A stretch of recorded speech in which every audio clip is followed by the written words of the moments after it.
So as a child psychologist, they asked me to give a presentation on whether or not I thought the Common Core standards were developmentally appropriate.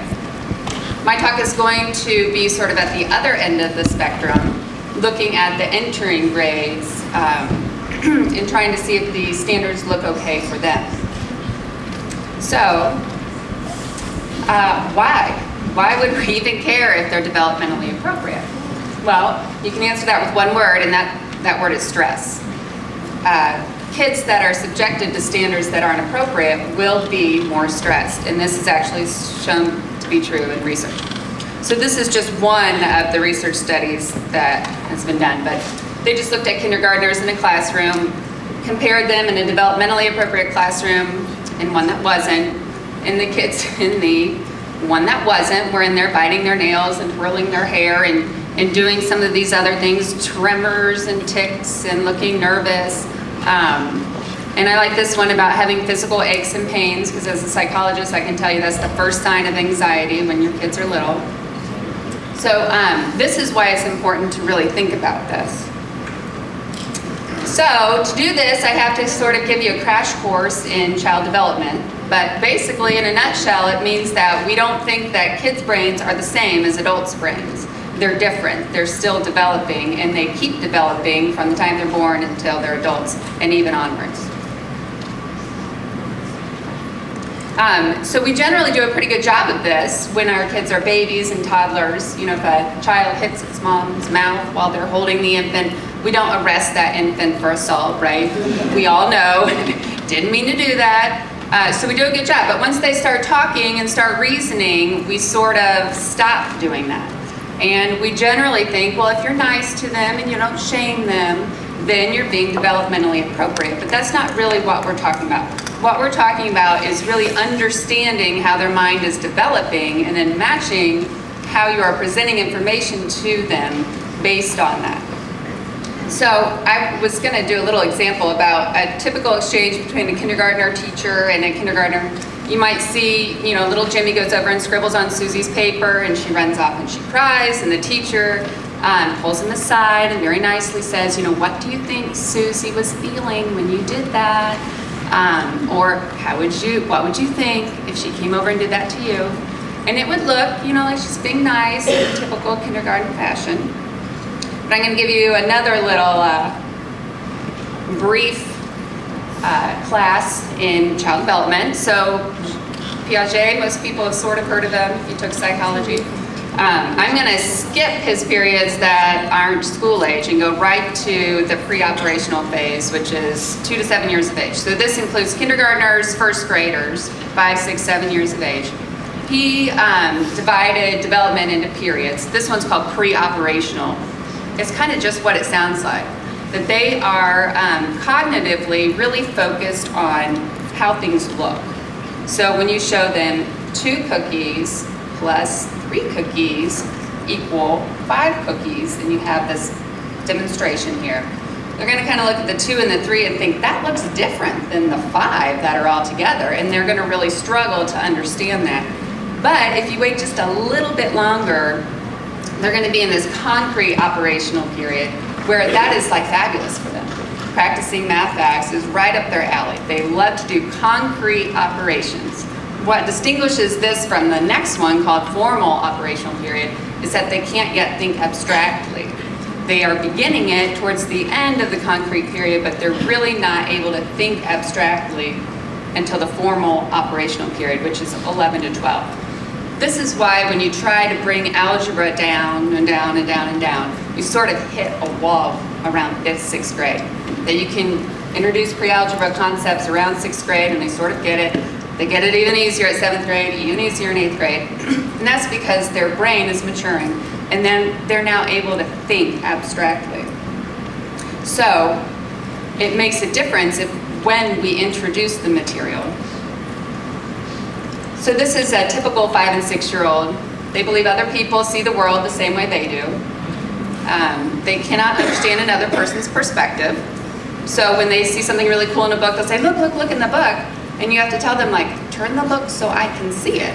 You know, they can't understand that your perspective can't see what's right in front of them. They also cannot reflect upon their thinking. If you said to them, what do you think of chocolate chip cookies? They would look at you like, huh? But if you ask them, do you like chocolate chip cookies? Yes. Do you want me to bring you one? Yes.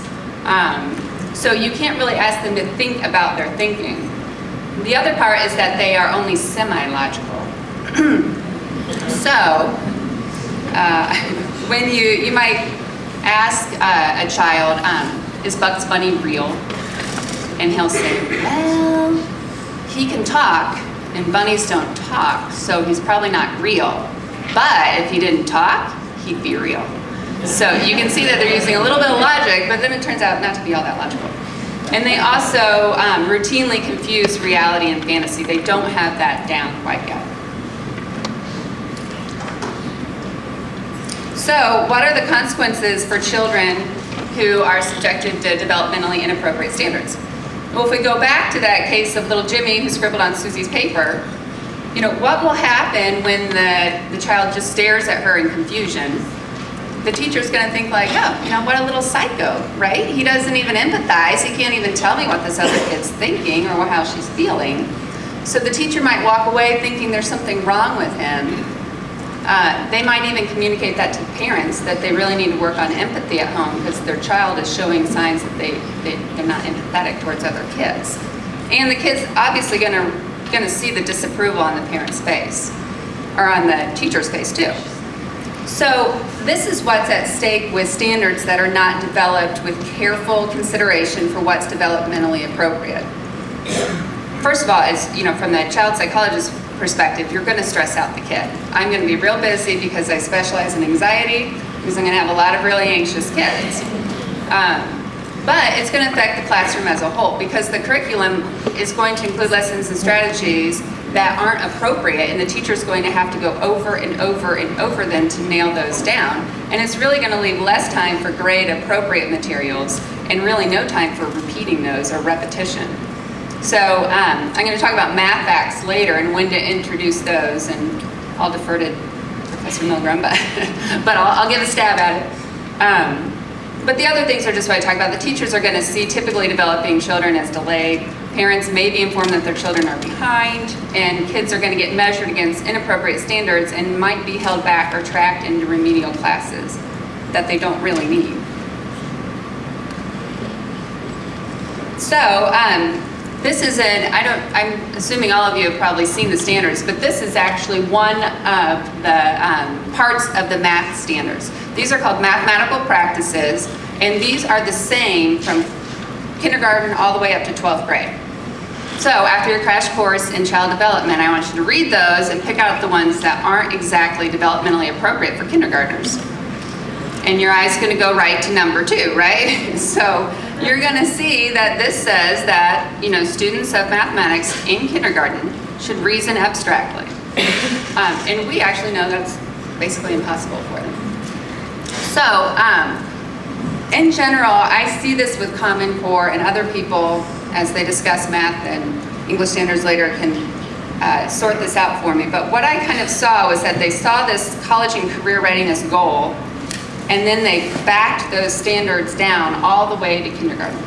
So instead of thinking about what's developmentally appropriate for a kindergartner, they're thinking, this is where we want that kindergartner to wind up. Let's track this all back down to kindergarten and have them work on those skills in a kindergarten way. There's some major flaws with that. We can train students to answer questions. You can train a second grader to answer abstract questions, but you have not really changed the internal process of understanding abstraction. You have trained them to answer questions. But you see this all throughout the standards. They'll talk about fewer, deeper, not a mile wide and an inch deep. They're always deeper standards, fewer and deeper. And really, when I look at them, often they're requiring these children, 8, 7, 9, who are right in the midst of this concrete operational period. Remember, they like concrete operations, no abstractions. And they're requiring them to explain, justify, and apply principles that are abstract in nature. And this is repeated throughout the math standards. It's no longer good enough to know that 7 minus 3 equals 4. You have to explain and justify how you came up with that answer. And probably, if they're going to make you do it the other way around, which you often see them do, you've got to say something about the inverse property of mathematics. And these are really abstract principles for a young child to be learning.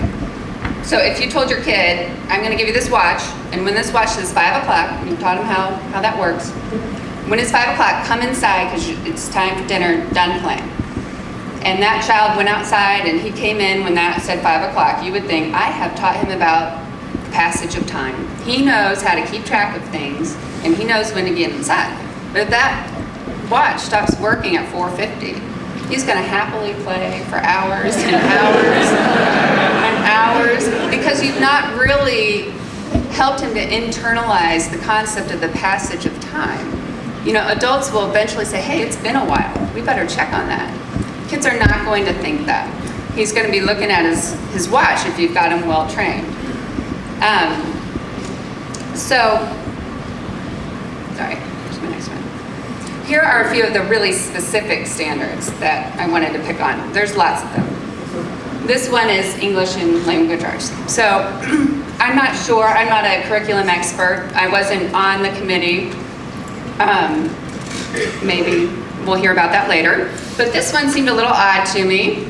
Distinguish shades of meaning among related words that describe states of mind or degrees of certainty. I don't know why that's important in 3rd grade, but it certainly is asking kids to think abstractly. They've got to think about their state of mind, other people's states of mind, and then apply it to these words. And I don't think they're looking for concrete explanations. They really want to know about the nuance. This one comes under that standard of nuances. The understanding that words have nuances and what the nuances are between words. I tried this on my 8-year-old. She's pretty smart, but she just kept repeating back. I said, what's the difference between knew and believe? She said, well, when you know it, you know it. But if you just believe it, you just believe it. You're right. I knew what she was saying, but she didn't have the words to say it. So I'm not sure if that would be counted right on these assessments that come out. She's going to have to be trained to say something different, even though her understanding is probably not going to be affected one way or the other.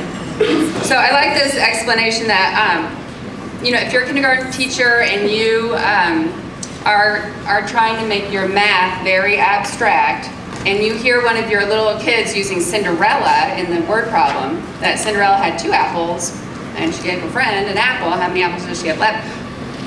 Whoa, that's not abstract, right? You should know the difference between fantasy and reality if you understand abstraction. So she's going to have to engage in a long discussion with this girl about how Cinderella is not real. And she may even convince her, right? She could say, Cinderella talks to mice, and they understand her, and she understands them. No people can do that, right? And the girl would go, oh yeah, you're right. Cinderella must not be real. She can talk to mice. But did she really internalize, did you turn that switch on for her?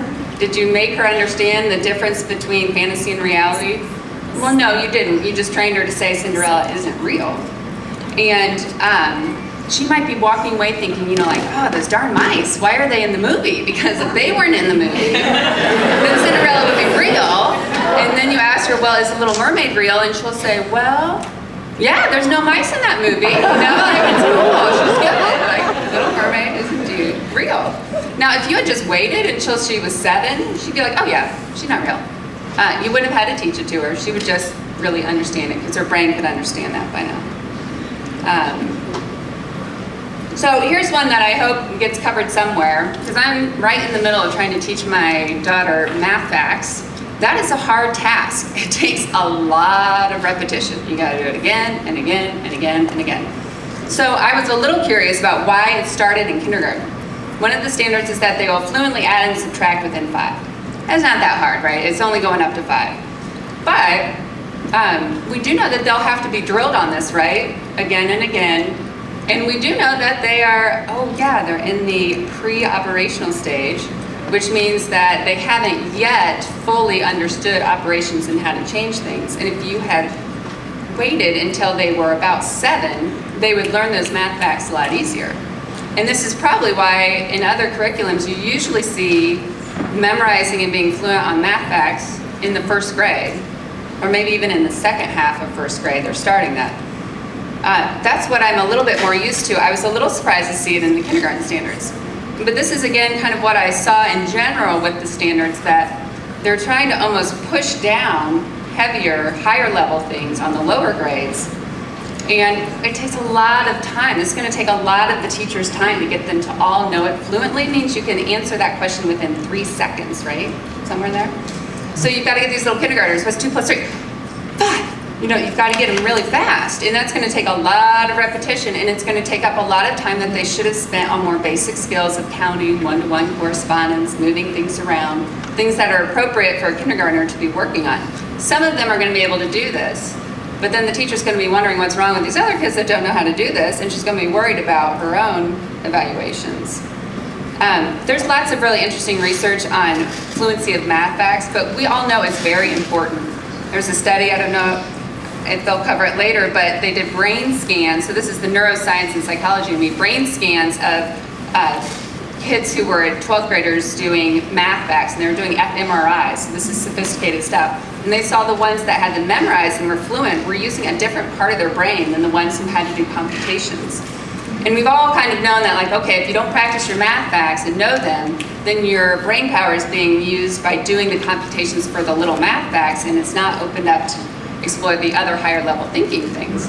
But what the study showed was that actually it's more important than that they actually don't even develop that framework there if they haven't made the math facts fluent and automatic. And those kids scored much higher on the PSATs. So we know that it actually does affect not just those math facts, but higher level thinking. But you've got to balance that with, okay, should we really start it in kindergarten? Are we going to create that phenomenon of math anxiety, which is real? They've also done fMRIs on 7 to 9-year-olds and asked them to do math facts. And they find that the fear center in the brain just gets lit on fire for some of these kids because they're anxious about doing mathematics. These are particularly the kids that are under the gun with timed mathematics in kindergarten and first grade. You get really anxious about that. So you've got to balance the need for it and not stressing them out. So the social emotional goals are really the ones that, I know they're not called that, but when you read them, you know that's what they really are. They're under the speaking or the listening, and some of them are even under the writing. But you know, kindergartners are at the point in their development where being, okay, that's my son. I have to use kids I know so they won't sue me for using their images. So he asked me to take this picture of him. I was visiting him in his kindergarten classroom. He built that little sculpture with sand. So proud of it, wanted me to take his picture. You can just tell by the look on his face, he's happy as a clam. This is what kindergartners are doing at this point. They are being independent, and this is very important because we don't want them to be dependent, right? We want them to organize their stuff on their own, tie their shoes on their own, pull their pants up on their own after they go potty. So that is what they're working on, and they're very proud of that, and that's what they should be working on, is being independent. They're also working on being competent, exhibiting mastery, being creative. Now, here's one of the kindergarten standards that's a social emotional standard really housed under writing, that they are to, with guidance and support from adults, respond to questions and suggestions from peers and add details to strengthen writing as needed. So, instead of proposing something that would be more aligned with a kindergartner's goal of exploring creative independence, instead they've suggested the social emotional goal of being dependent on other people. So this little kindergartner is the little adult, right? And she's going to hold this board meeting where she's going to present her writing. She's going to elicit feedback from her peers, and then she's going to take that criticism, feedback, back to the writing table and edit her work to include details and strengthen her writing based on the suggestions of other people. I mean, anyone who's had kids is like, what? You know, that's not going to happen. But what are really the emotional effects of this? Well, we don't really know because these are new standards. There was no citation after it that says, oh, see the research here that showed this was a really good idea. So since there's no research yet, I'm going to hypothesize based on my expertise in child development that we are going to see, oh, sorry, I keep forgetting to move it forward, a loss of creativity, because we're getting started early on conformity, right? That you have to figure out what the other people want you to do and incorporate it in there. And we know that kids' level of creativity goes down for every year that they're in school. But this little exercise is going to speed that up a little bit. They're going to get frustrated because the child is internally motivated to be independent, and you're asking them to be dependent on the other person. You're probably going to start some conflicts out on the playground. You said that my cat should be orange, and I thought it was cool when it was black, and why did you say that? And I had to change my work, and that's not fair. And you're definitely going to see lots of tears. You're going to see my little son's face when somebody says, I think you should stick a flag in it, and sticks it into his sculpture. Crushed, right? Okay, so here are some of the other ones. I'm going to go through these more quickly. So speaking and listening under kindergarten, they're going to speak audibly and present their thoughts, feelings, and ideas clearly. Again, a little board meeting adult, capable of adult exchanges. The first graders are going to build on others' talk in conversations by responding to the comments of others through multiple exchanges. What did you think of the teacher's presentation on Little Red Riding Hood? I thought it was lovely. What do you think we should do next in book club? I think we should, again, read Little Red Riding Hood. Okay, here's second graders. Oh, sorry, tell me if I don't move it forward. Second graders are going to follow agreed upon rules for discussions. For example, they're going to do something that signals they're going to gain the floor in respectful ways. Listen to others with care. Speak one at a time about topics and texts under discussion. Okay, so they say that teachers wear many hats. Have you guys heard that? They wear many hats. They're mentors, they're mothers and fathers, they're therapists, artists, scientists. But now after reading these standards, I'm afraid they're going to have to wear yet another one, and that would be the hat of a magician.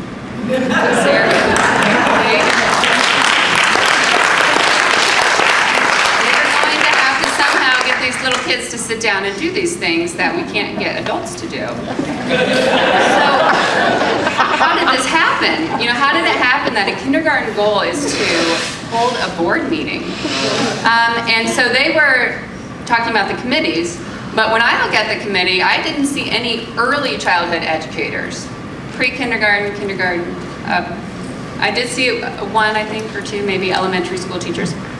And there were no child development experts on there, and certainly weren't psychologists or pediatricians or maybe a neuropsychologist.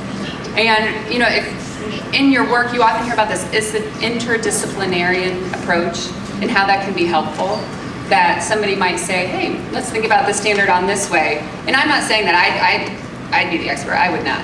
I wouldn't want to be on that committee. But I would defer to the people who really know the content area. But they might learn something from somebody in a different discipline about the timing or something like that.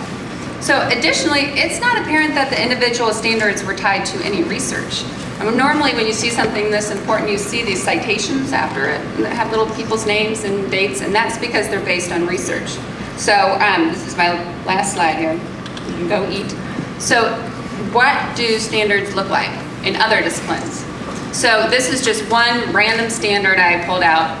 This is from the American Academy of Child and Adolescent Psychiatry. They set forth some standards treating childhood OCD. So each step or phase is guided by research and science, and not just any research. This has to be state-of-the-art, published in an academic journal, peer-reviewed. You know your peers would love to tear you down, so they are looking for any flaw, making sure that you're at the top standard before they will publish your work. And that helps all of us because we don't have to do all that work. We can just read the article, integrate it into our practice. So surely you'd think that the academic standards for a nation of children would be based on research. We don't want them to be little guinea pigs in experiments, or mice in psychology are the experiments. And we're gonna just see how this goes. And you know, hopefully it'll all work out. We would like to see that it's based on research, and we demand that in other fields. That you can even see that, okay, so the recommendation is for moderate and severe OCD, medication is indicated in addition to CBT. And you even see this little CS afterwards. I included the key for you. They're going to tell you how strong of a recommendation that is and what type of science that is based on. And they're even going to tell you some, it doesn't mean that everything has to be that way, but if it's just an opinion or kind of an option, they're going to tell you this is just an opinion or kind of an option. So then you can weigh that evidence. So for the last one, I'm just going to leave you with a slide of pictures. Okay, so this is what a developmentally appropriate kindergarten classroom probably looks like. You know, we're going to hold off on drilling down the math facts probably till first grade. And they're going to spend a lot of time exploring, creating, and spending time independently working on some things. So those are just pictures from my kids' classroom. Okay, thank you very much.